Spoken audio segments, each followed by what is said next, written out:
একদিন নদীর ধারে একটি বাঁদর গাছে বসে পাকা ফল খাচ্ছিল। ঠিক তখনই এক কুমির উঠে এলো। কুমির বলল, বাঁদর ঘাই, তোমার ফলগুলো খুব মজাদার দেখাচ্ছে, আমাকে দেবে?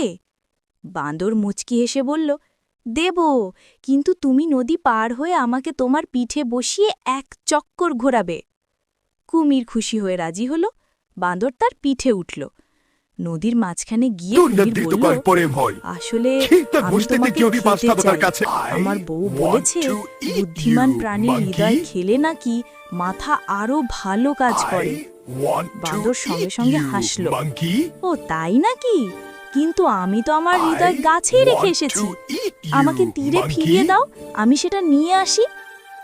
বোকা কুমির বিশ্বাস করে আবার বাঁদরকে নিয়ে তীরে ফিরিয়ে আনলো। তীরে নামতেই বাঁদর গাছে উঠে বলল, হৃদয় কি কখনো শরীরের বাইরে থাকে? তুমি সত্যিই বোকা। কুমির লজ্জা পেয়ে নদীতে ডুবে গেল, আর বাঁদর হেসে হেসে গাছের ডালে লাফালো।